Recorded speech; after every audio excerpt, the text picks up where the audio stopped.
नमस्कार, श्रीमती मोहरी देवी तापड़िया कन्या महाविद्यालय जसवंतगढ़ के इस यूट्यूब चैनल पर मैं प्रवक्ता हनुमान शर्मा आप सभी विद्यार्थियों का हार्दिक स्वागत और अभिनंदन करता हूँ।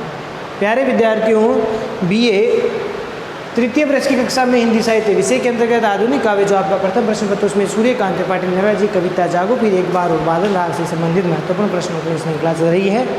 प्यारे विद्यार्थियों, हमारा विगत वीडियो से प्रश्न चल रहा है कि जागो फिर एक बार कविता का मूल प्रतिपाद्य या फिर मूल संवेदना प्रकट करते हुए इस कविता में निहित संदेश को स्पष्ट कीजिए। तो प्यारे विद्यार्थियों, इस कविता का मूल उद्देश्य संवेदनाएं क्या है, इसके बारे में हमने इसमें भूमिका को देखा था। इसकी दूसरा बिंदु हमने इस कविता का मूल प्रतिपाद्य क्या है, यानी जागो फिर एक बार कविता का जो मूल प्रतिपाद्य वो भी हमने देखा।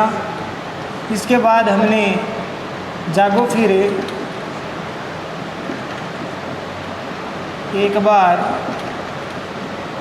कविता का मूल संदेश क्या है या जो निहित संदेश है या जिसको हम उद्देश्य कह सकते हैं,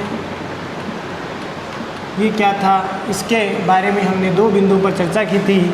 पहला बिंदु हमने पढ़ा था देश के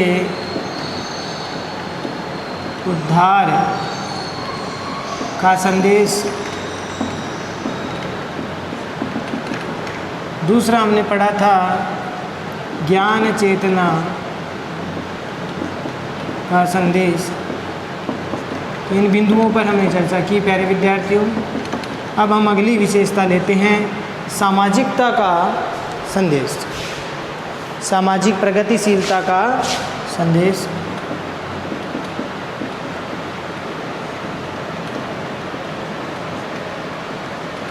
सामाजिक प्रगतिशीलता का संदेश। प्यारे विद्यार्थियों, इस बिंदु में अब हम देखते हैं क्या है सामाजिक प्रगतिशीलता यानी समाज की प्रगति।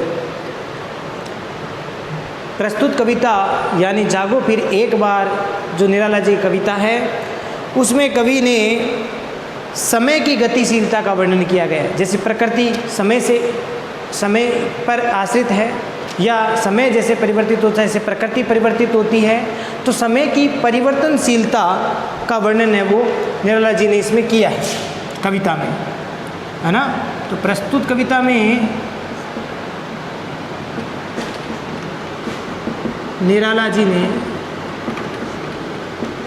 समय की परिवर्तनशीलता का वर्णन किया है।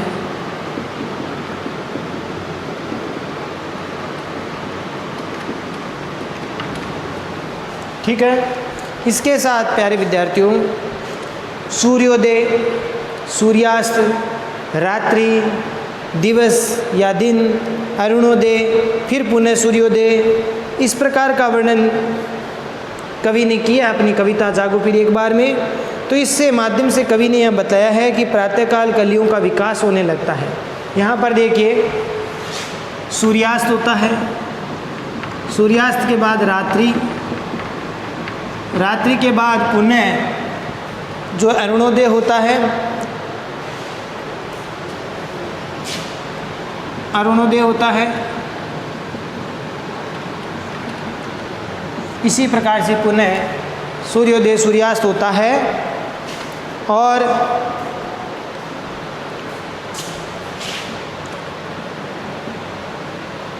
इसी क्रम में पुनः सूर्यास्त, इसी प्रकार से क्रम चलता रहता है प्रकृति का। तो प्यारे विद्यार्थियों, इस प्रकार से ये जो बताने के पीछे प्रकृति का इस परिवर्तनशीलता के पीछे कवि ने यहाँ भाव व्यक्त किया है कि प्रातःकाल जैसे कलियों का विकास होने लगता है। प्रातःकाल फूलों में यानी जो फूलों की कलियाँ हैं उन कलियों का विकास होने लगता है।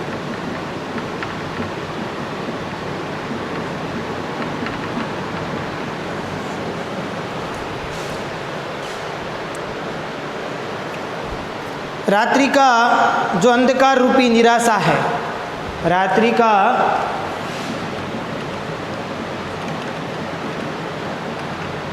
अंधकार रूपी निराशा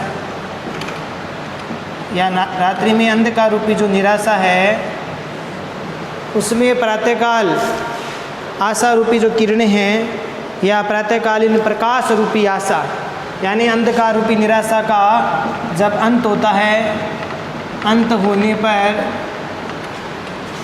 प्रातःकालीन या सुबह का जो प्रातःकालीन प्रकाश रूपी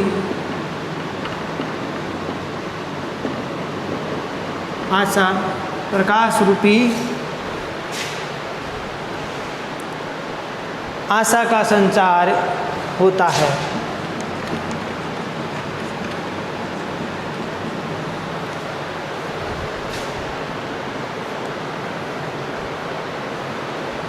तो इस प्रकार से कवि ने प्रकृति के माध्यम से बात कही है कि जैसे रात्रि का अंधकार रूपी निराशा का जब अंत होता है तो प्रातःकालीन प्रकाश रूपी आशा का संचार होता है, ऐसा जीवन में है। इसीलिए भारतीय, क्योंकि समय बदलाव करता रहता है, समय परिवर्तनशील है, और भारतीय सामाजिक जीवन में भी गतिशीलता का संचार होना चाहिए। जो सामाजिक जीवन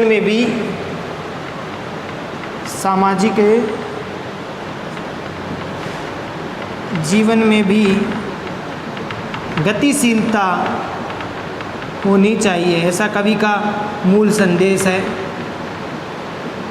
जैसे प्रकृति में होना चाहिए, जैसे प्रकृति में बदलाव होता है, सूर्योदय के बाद सूर्यास्त, रात्रि, अरुणोदय, फिर सूर्योदय, इसी प्रकार का क्रम होता है। प्रातःकाल के समय कलियां विकसित होकर के फूल बन जाती है, ऐसे बदलाव होता है। ऐसे ही रात्रि का अंधकार रूपी निराशा का जब अंत होता है तो आशा का प्रातःकालीन प्रकाश रूपी आशा का संचार होता है। ठीक इसी प्रकार से सामाजिक जीवन में भी गतिशीलता का संचार होना चाहिए, सामाजिक जीवन में बदलना चाहिए। तो इस प्रकार का भाव यहाँ पर व्यक्त हुआ है कि देशवासियों को निराशा त्याग करके आशावादी होने की बात यहाँ पर कवि कहते हैं। निराशा का त्याग कर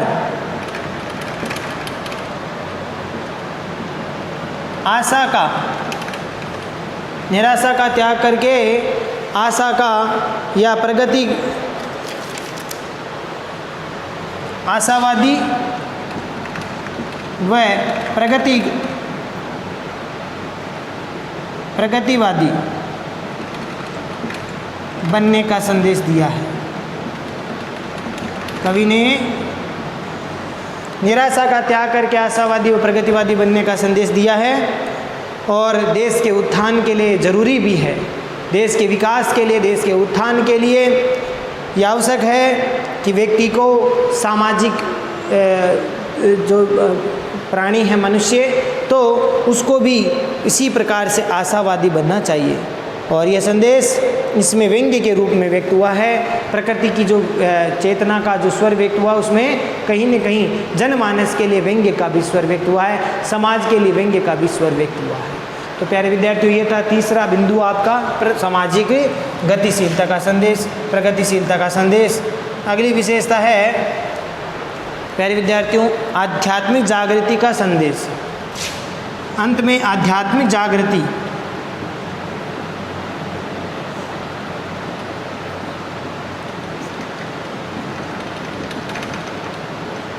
आध्यात्मिक जागृति का संदेश दिया है कवि ने, निराला जी ने इस कविता के माध्यम से।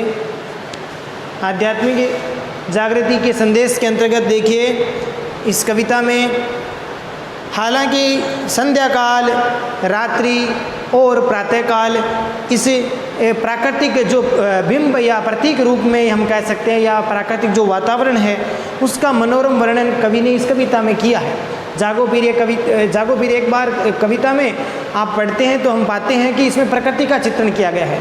किस प्रकार से सूर्यास्त होता है, रात्रि होती है, सूर्योदय होता है, इस प्रकार का जो क्रम बताया गया है, इसको प्रतीक रूप में कवि ने प्राकृतिक वातावरण का प्रतीक रूप करते हुए कवि ने मानव को जागरण करने का संदेश दिया है। कवि ने प्रकृति के माध्यम से संदेश दिया है कि जब भारतीयों के मन में जब भारत के लोगों के मन में और हृदय में देश प्रेम का भाव संचारित होगा, तब हमारे भारतीय समाज में जागृति का परिणाम जो है लक्षित होगा या दिखाई देगा। तो इसीलिए भारत के लोगों को प्रकृति की जैसे ही जागृत होने का संदेश इसमें दिया है कि जब भारतीय लोगों के मन में और उनके हृदय में देश प्रेम का भाव, भारतीय लोगों के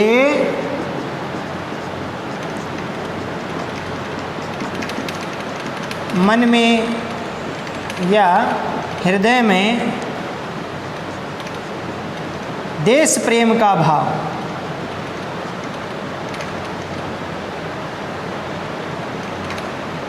जागृत होगा,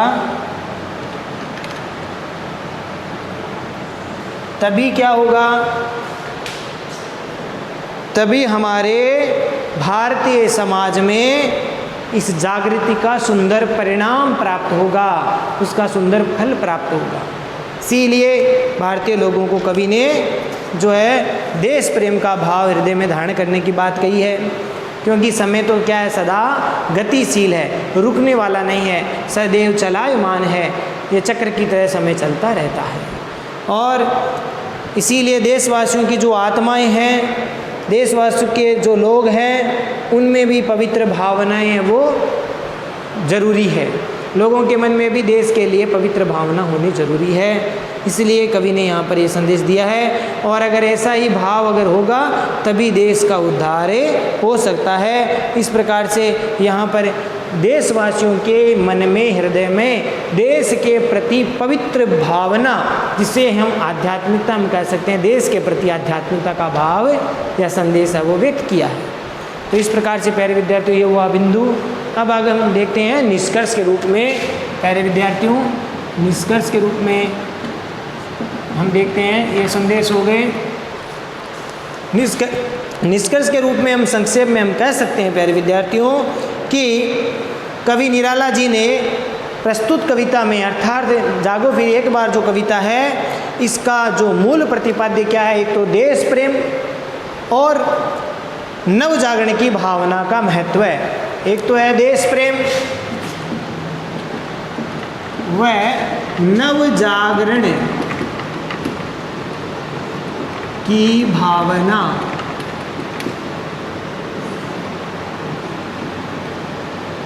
का जो संदेश है, मूल प्रतिपाद्य यही है।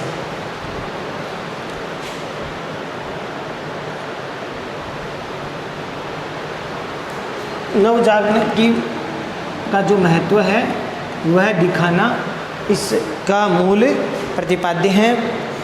और प्रकृति का वर्णन भी बड़ा मनोरम रूप से इस कविता में किया गया है, लेकिन प्रकृति का जो मनोरम वर्णन करने के पीछे लोगों को जागृत करने की भावना निराला जी की, और इससे देश प्रेम, देश का उद्धार और सामाजिक प्रगति का सुंदर संदेश दिया है।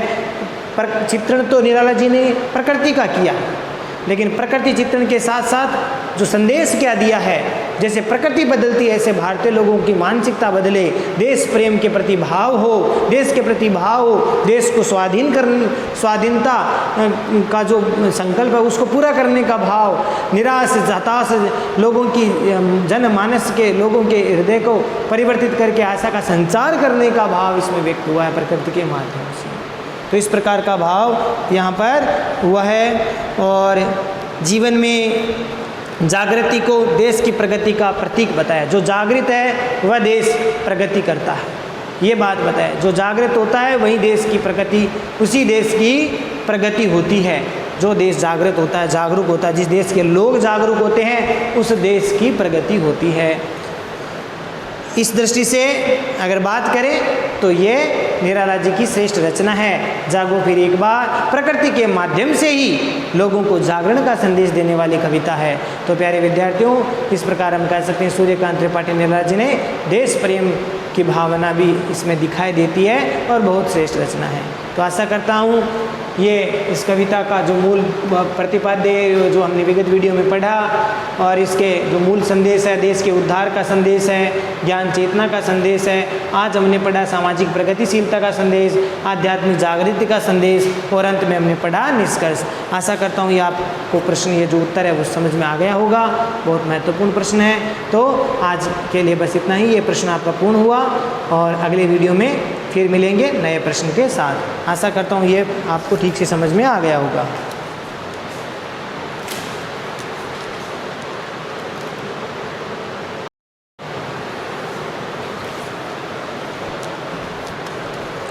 प्यारे विद्यार्थियों, आज के लिए बस इतना ही। अगले वीडियो में पुनः उपस्थित होंगे किसी नए प्रश्न को लेकर के। तब तक के लिए आप इस प्रश्न को ठीक प्रकार से पढ़ें, समझें। जो भी मैंने बोल करके बताया वो भी आप ध्यान से सुन करके नोट्स बनाए, और जो लिखा हुआ उसको भी देखें, तो उनको ठीक प्रकार से समझें, पढ़ें, नोट्स बनाकर याद कीजिए। चैनल को लाइक और शेयर करना भी ना भूलें। जय भारत, जय हिंदी। धन्यवाद विद्यार्थी।